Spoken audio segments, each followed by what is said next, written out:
പരിപാവനമായ പമ്പാ നദി അതിനകത്തൂടെ തീട്ടക്കണ്ടിയല്ലേ ഒഴുകുന്നത്. അതിന്റെ കീഴെ മുങ്ങിയച്ചല്ല ഈ അയ്യപ്പന്മാരവിടെ പോകുന്നത്.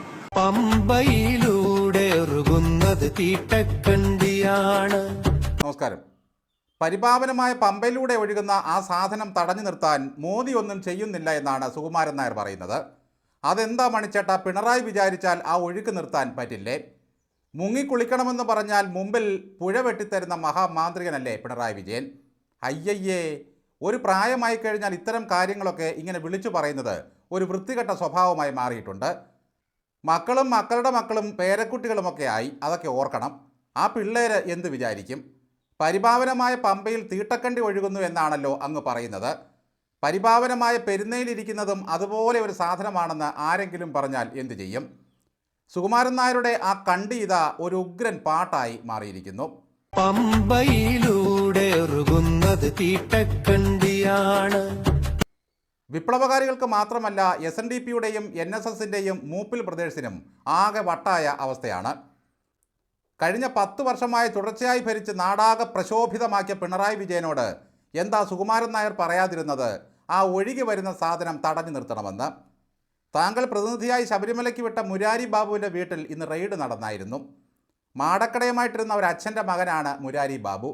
അമ്പലത്തിൽ കയറിപ്പറ്റി സകലതും കൊള്ളയടിച്ച് കോടികളുടെ വീടൊരെണ്ണം പണിതുകൂട്ടി.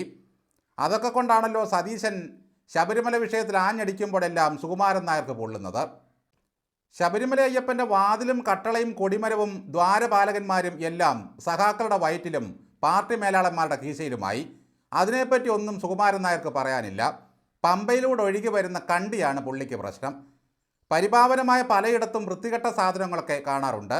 ആ പറഞ്ഞതിൻ്റെ ഒരു ഉദാഹരണമാണ് താങ്കളും. ഒരു ഫോൺ വന്നാൽ അത് എടുക്കാൻ ഇപ്പോഴും അറിയില്ല. ആർക്കും അറിയില്ലായിരുന്നു താങ്കളെ വിളിച്ചത് വാസവനാണെന്ന്. പക്ഷേ അത് 10 പേരോട് പറഞ്ഞാലേ സമാധാനം വരൂ. എന്തിനാ?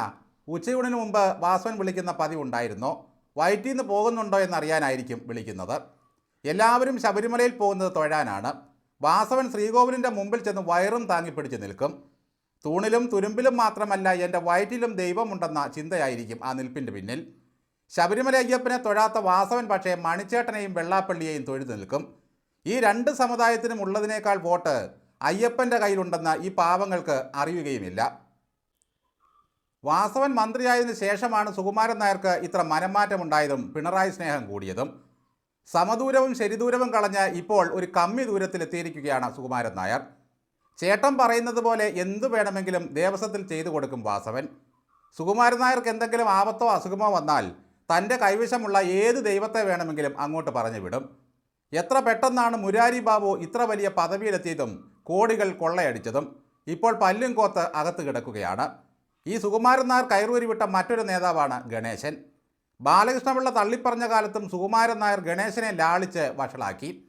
എന്തായാലും വയസ്സാം കാലത്ത് പരംപിതാക്കൾക്ക് വരെ 10 തെറി വാങ്ങിച്ചു കൊടുക്കാൻ കഴിയുന്നത് ഒരു വലിയ ഭാഗ്യമാണ് സാറേ. സുകുമാരൻ നായരെ നായന്മാരും വെള്ളാപ്പള്ളിയെ ഈഴവരും കൂടി തെറിയിൽ കുളിപ്പിച്ച് അങ്ങ് കിടത്തുന്ന കാഴ്ചയാണ് നവമാധ്യമങ്ങളിൽ. സതീശൻ SNDPയെ അവഹേളിക്കുന്നേ, ഈഴവരെ ചീത്ത വിളിക്കുന്നേ എന്നൊക്കെ പറഞ്ഞ് വെള്ളാപ്പള്ളി ഇന്നൊരു FB പോസ്റ്റ് ഇട്ടിട്ടുണ്ട്. 1 മണിക്കൂറിനിടയിൽ 2000 തെറികളാണ് പുള്ളി വാങ്ങിച്ചു കൂട്ടിയിരിക്കുന്നത്. ഒരൊറ്റയൊരുത്തം പോലും ഈ മൊയലാളി പറഞ്ഞത് ശരിയാണെന്ന് പറയാനില്ല. 10 യൂത്ത് മൂവ്മെൻറ്റുകാരെങ്കിലും ഇറങ്ങി സപ്പോർട്ട് ചെയ്യണമായിരുന്നു. കയ്യിലിരിപ്പിന് വെള്ളാപ്പള്ളിയെ സതീശൻ വിമർശിച്ചാൽ അതെങ്ങനെയാണ് SNDPയെ വിമർശിക്കുന്നത് പോലെയാകുന്നത്? നാളെ പറയും എന്നെ വിമർശിക്കുന്നതും ആക്ഷേപിക്കുന്നതും ശ്രീനാരായണ ഗുരുവിനെ ആക്ഷേപിക്കുന്നതിന് തുല്യമാണെന്ന്. എവിടെയും കയറി ഞാലുന്ന കമ്മികൾ പോലും നടേശൻ്റെ രക്ഷയ്ക്കെത്തുന്നില്ല.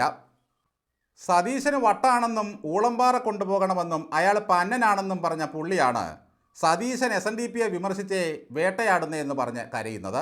എന്തായാലും ഈ സമുദായ പ്രമാണിമാരുടെ കയ്യിലിരിപ്പ് ജനത്തിന് നല്ലതുപോലെ മനസ്സിലായിട്ടുണ്ട്. സമുദായത്തെ ഇളക്കിവിട്ട് പകരം ചോദിക്കാമെന്നുള്ള പൂതി ഇനി ആർക്കും വേണ്ട. എനിക്ക് ഒരുപാട് പ്രായമുണ്ട് എന്നത് മറ്റൊരാളെ തന്തയ്ക്ക് വിളിക്കാനും ഊളത്തരം പറയാനുമുള്ള ലൈസൻസ് അല്ലെന്ന് ഓർക്കണം.